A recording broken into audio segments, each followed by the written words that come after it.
beserta Forum Koordinasi Pimpinan Daerah Provinsi Jawa Tengah, Ketua Umum Pimpinan Muktamar Nasional ke-41 Al-Irsyad Al-Islamiyah.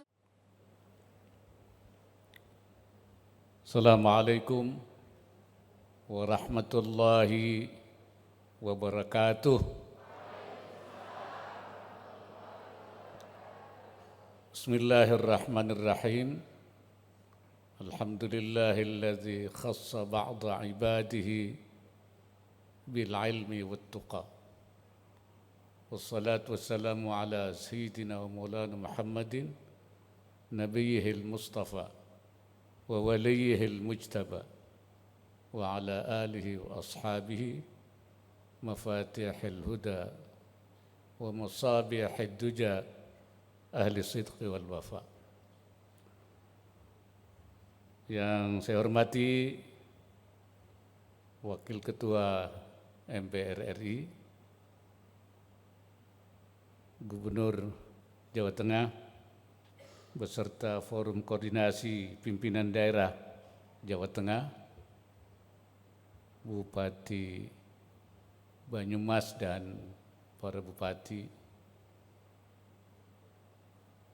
yang hadir, Ketua Umum Pimpinan Pusat Al-Irsyad Al-Islamiyah beserta jajaran, Ketua Dewan Syuro Al-Irsyad Al-Islamiyah, para peserta Muktamar Nasional ke-41, hadirin tamu undangan yang berbahagia. Pertama-tama marilah kita panjatkan puji syukur kehadirat Allah Subhanahu wa Ta'ala atas karunia-Nya dan rahmat-Nya sehingga kita hari ini dapat hadir pada Muktamar Nasional ke-41 Al-Irsyad Al-Islamiyah.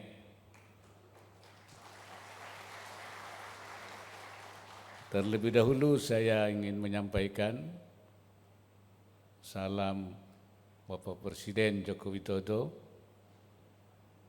serta beliau mohon maaf karena beliau semula ingin hadir tapi karena ada tugas lain, jadi beliau tidak bisa hadir dan mohon maaf pada Bapak dan Ibu sekalian. Hadirin sekalian, sejak Al-Allamah Syekh Ahmad Syurkati Al-Ansari mendirikan perhimpunan ini, tentu banyak sekali kontribusi Jamiah Al-Irsyad Al-Islamiyah bagi pembangunan Indonesia.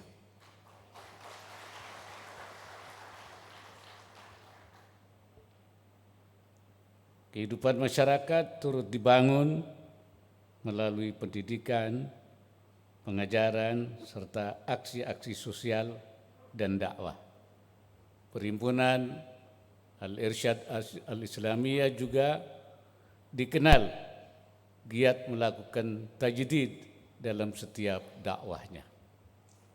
Dengan demikian, menginspirasi bangsa Indonesia yang bineka untuk terus mengedepankan amar ma'ruf dan nahi mungkar. Semangat yang senantiasa digelorakan demi mencapai kebajikan tertinggi di dalam keberagamaan, menghentikan kebodohan dan keterbelakangan, serta memberantas kemiskinan. Oleh karenanya, tema Muktamar tahun ini sangatlah relevan, sekaligus memberikan penegasan bahwa Perhimpunan Al-Irsyad Al-Islamiyah ingin melakukan ijtihad peradaban.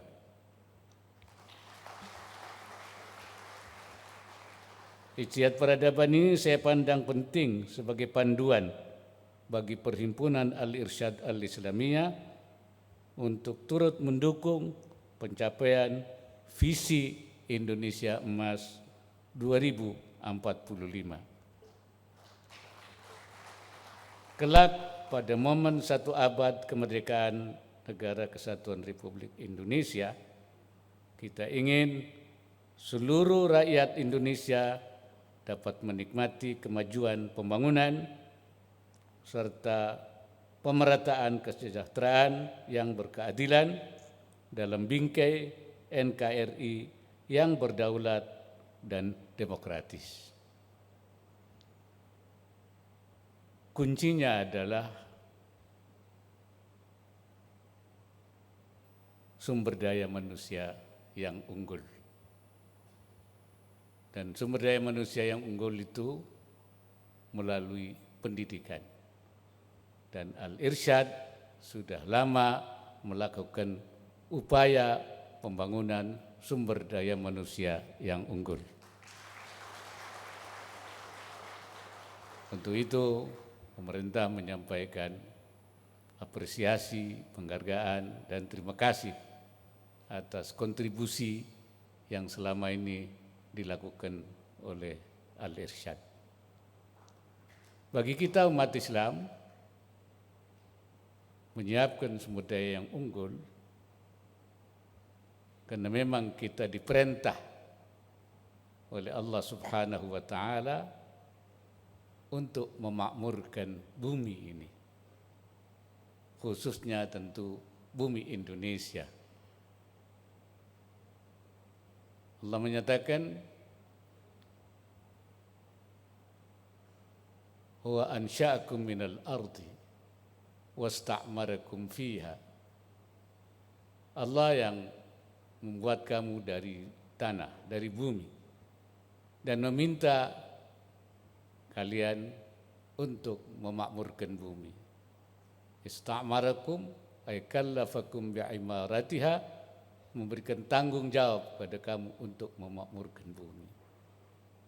Untuk memakmurkan bumi adalah melalui asbabul imarah yang bisa menyebabkan sebab-sebab kemakmuran bumi adalah membangun kegiatan ekonomi, apa itu pertanian, perkebunan, perdagangan, pertambangan, industri, dan berbagai kegiatan. Dan kuncinya, mafatihul imarah adalah ilmu pengetahuan dan teknologi. Karena itu, ilmu pengetahuan dan teknologi merupakan bagian yang harus dimiliki oleh umat, karena menurut saya itu termasuk mimbabi ma la yatimul wajib illa bihi fahuwa wajib.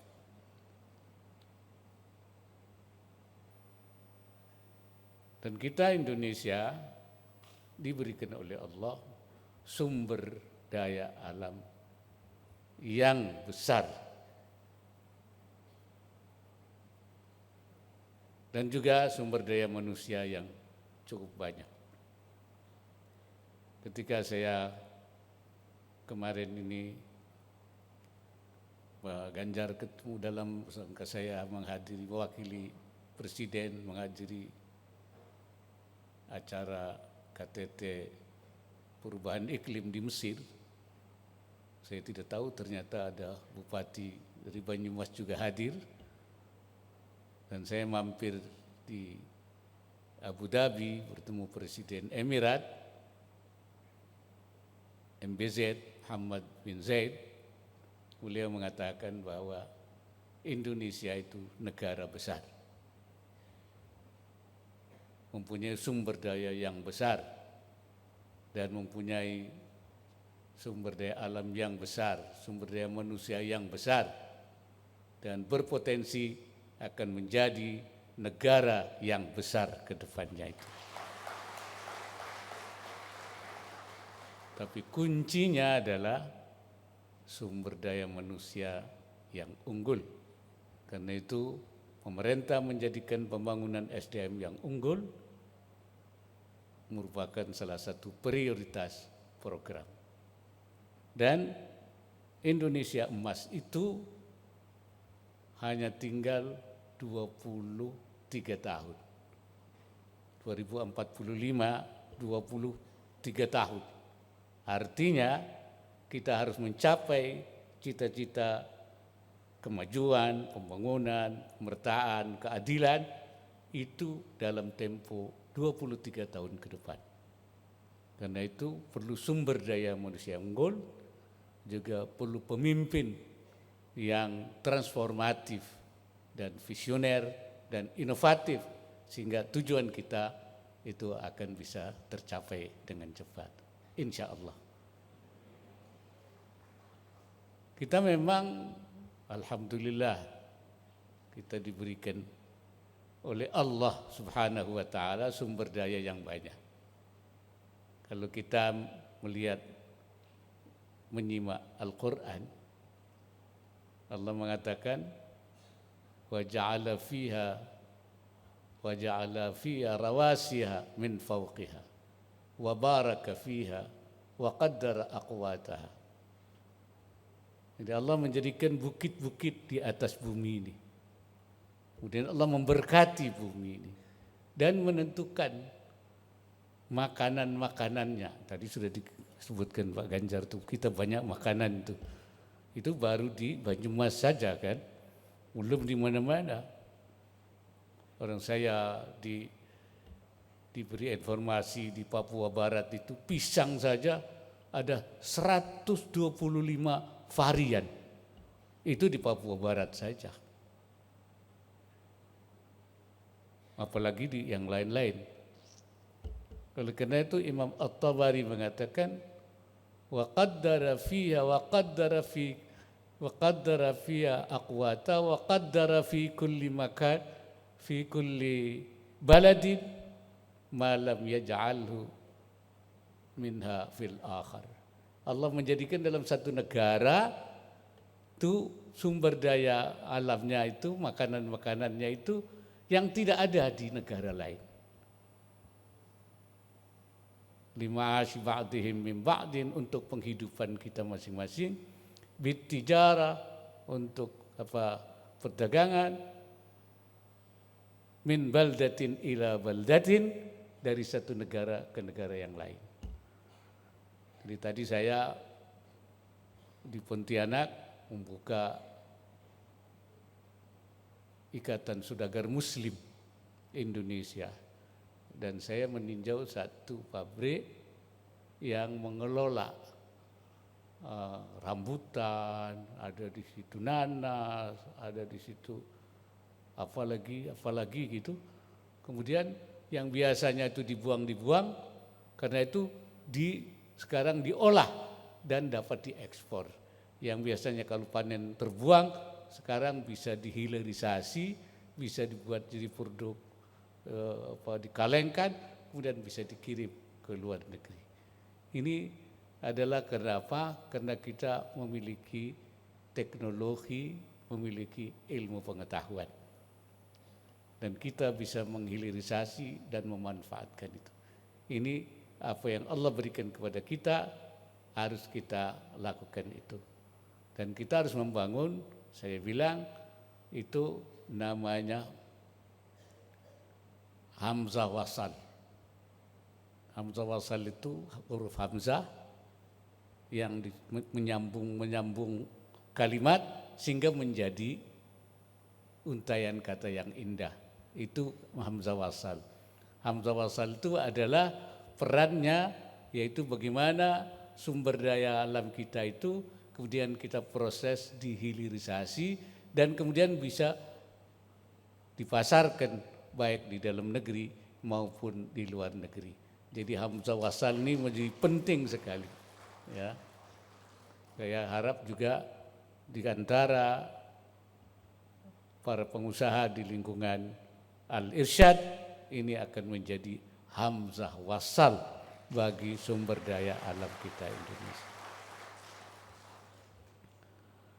Dan seperti saya katakan bahwa dalam hal ini Al-Irsyad sudah jauh melakukan upaya pembangunan pendidikan dalam rangka menyiapkan sumber daya manusia yang unggul.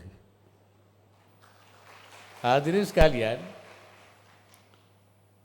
di samping sumber daya manusia yang menguasai teknologi, ilmu pengetahuan sebagai organisasi Islam, saya harap Al-Irsyad juga menyiapkan sumber daya manusia yang al-mutafaqqihina fiddin, yang menguasai agama. Apalagi melakukan tajdid. Tajdid itu ya la yakunu tajdid illa bil ijtihad.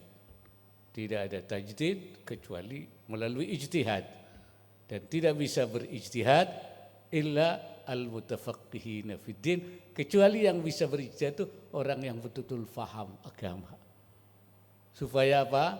Supaya apa yang kita lakukan di dalam rangka kegiatan membangun keumatan, kebangsaan, kemanusiaan itu berada dalam fi daw'il maqasidil ammah li syariatil islamiyah, masih dalam nilai-nilai, dalam kaitan, dalam lingkup daripada tujuan syariat Islam secara umum, dan di atas bangunan dan asas Islam.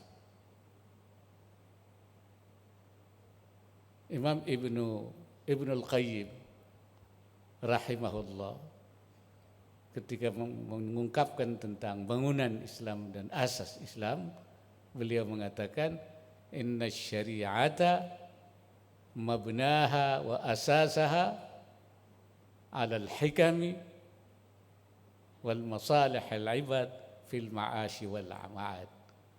Bahwasanya bangunan syariat Islam itu dan asasnya adalah atas dasar hikmah dan atas dasar kemaslahatan hamba-hambanya di dunia dan di akhirat. Wa hiya kulluha adlun. Syariat itu semuanya adil. Wa hiya adlun kulluha. Syariat itu seluruhnya adil. Wa rahmatun kulluha, dan semuanya rahmat.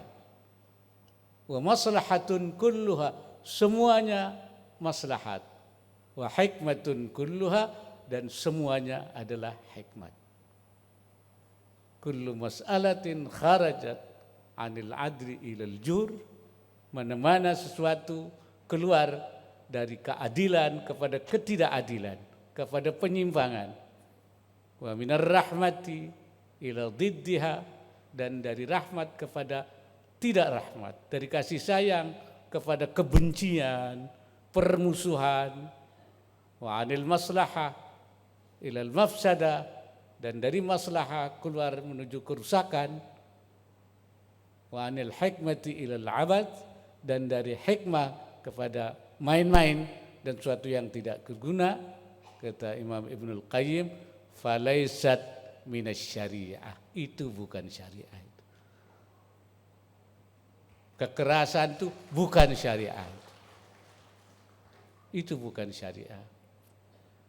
Wa in udkhilat fiha bitta'wil, walaupun dinyatakan itu syariah melalui penafsiran-penafsiran, itu bukan syariah. Itu kata Imam Ibnul Qayyim. Wa syariatu adlullah baina khalqih, syariat itu keadilan Allah di antara makhluknya. Wa rahmatuhu baina ibadih, dan rahmatnya di antara hamba-hambanya. Wa dhilluhu fi ardih, dan naungan Allah di buminya. Dan juga hikmatuhu ad-dallatu alaihi wa ala sidqi rasulihi sallallahu alaihi wasallam, dan itu menunjukkan tentang keberadaan Allah dan juga terhadap kebenaran daripada Rasulullah sallallahu. Itu bangunan dan asas Islam menurut Ibnu Taimiyah. Oleh karena itu kita ingin membangun umat, membangun bangsa, dan membangun kemanusiaan itu dalam rangka spirit dasar dan asas dalam nilai-nilai keislaman. Hadirin sekalian, dan kunci daripada keberhasilan kita adalah keutuhan bangsa, kesatuan. Nah ini yang saya kira berkali-kali Presiden maupun saya sendiri, semua kita ingin terus membangun keutuhan bangsa, persaudaraan, ukhuwah Islamiyah, ukhuwah wataniyah, dan ukhuwah insaniyah. Dan yang paling utama lagi tentu bagi Al-Irsyad adalah ukhuwah irsyadiyah.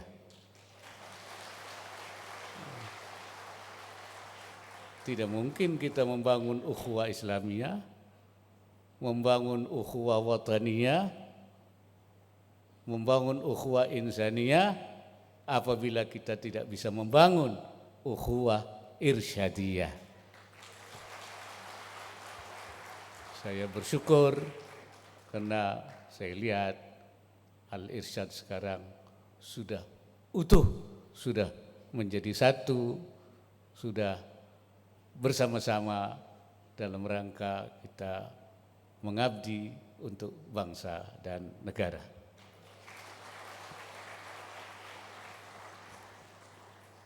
Karena itu di mana-mana saya katakan pemilu, pilpres, pileg, berbeda partai, berbeda capres, supaya tidak membuat kita terbelah. Jangan kita kemudian menjadi terpecah. Kita sudah punya pedoman.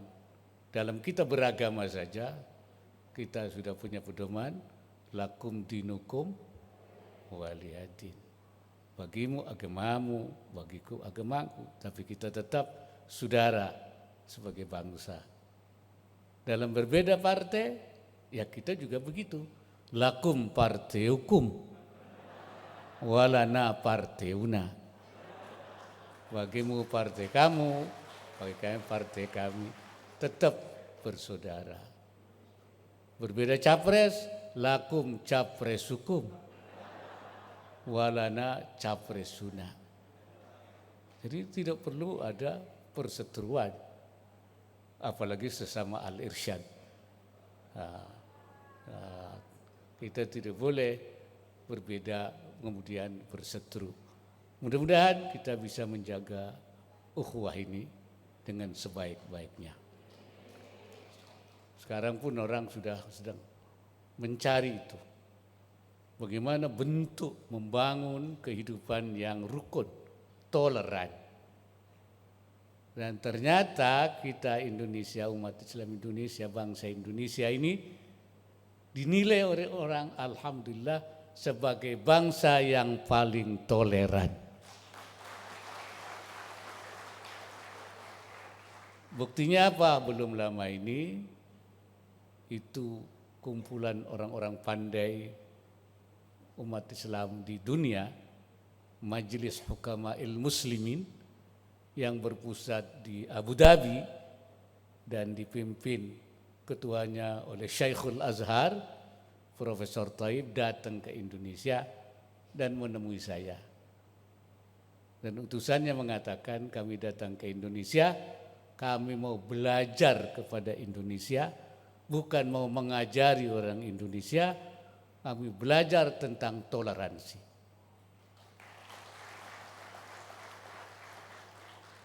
Dan apa yang ada di Indonesia akan kami jadikan model untuk melakukan dakwah di dunia oleh organisasi yang disebut Majelis Hukama'il Muslimin di dunia. Jadi akan dijadikan model, akan dijadikan contoh. Bahkan beliau mengatakan sekarang ini bukan waktunya bahasa Arab diterjemahkan ke dalam bahasa Indonesia, tapi bahasa Indonesia yang harus diterjemahkan ke dalam bahasa Arab. Saya kira Al-Irsyad ini punya potensi untuk bisa menerjemahkan budaya Indonesia, kehidupan Indonesia ke dalam bahasa Arab supaya mereka tahu kenapa Indonesia ini menjadi rukun. Kenapa Indonesia menjadi paling toleran? Karena kita mempunyai kesepakatan nasional.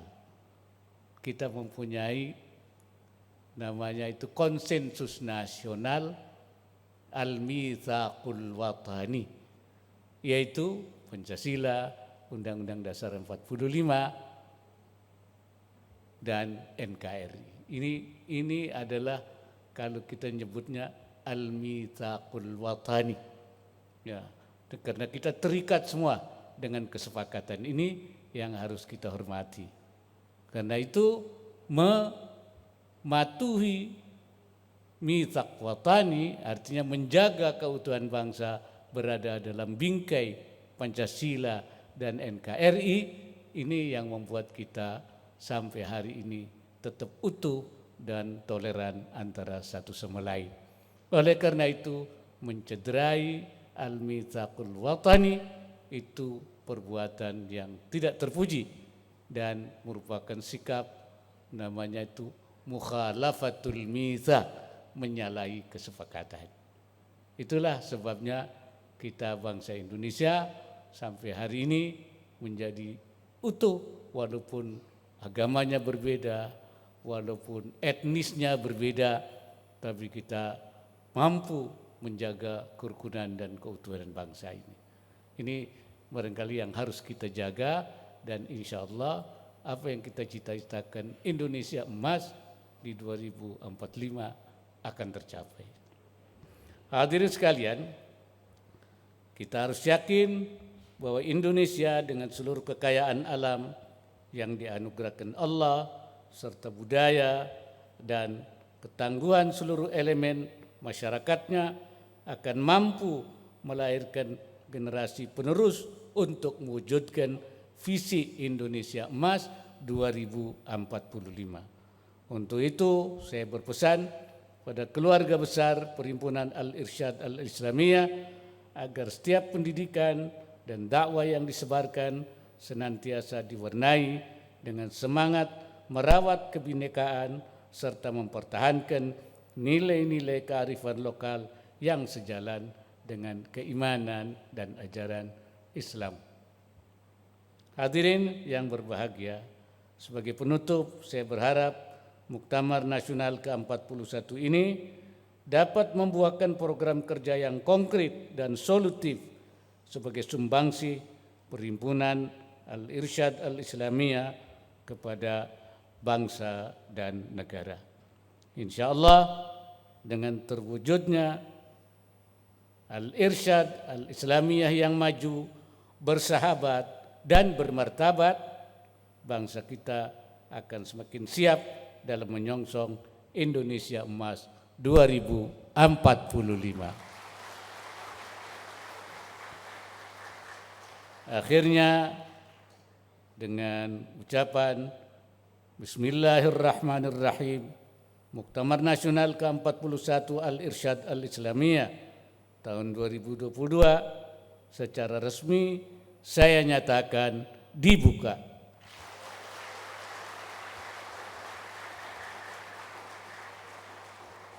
Semoga Allah Subhanahu wa taala senantiasa memberikan inayahnya dan meridai ikhtiar yang kita lakukan. Wabillahi taufiq wal hidayah. Wallahul muwaffiq ila aqwamit thariq.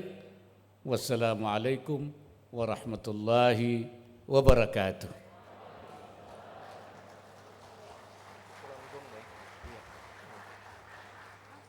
Dimohon kepada Wakil Ketua MPR RI, Gubernur Jawa Tengah, Ketua Umum Pimpinan Pusat Al-Irsyad Al-Islamiyah, dan Ketua Panitia Pelaksana Muktamar Nasional mendampingi Wakil Presiden Republik Indonesia untuk pemukulan gong.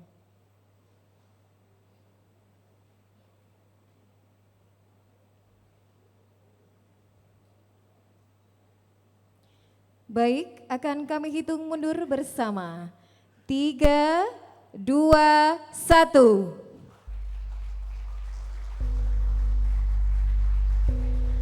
Dengan demikian, pembukaan Muktamar Nasional ke-41 telah diresmikan.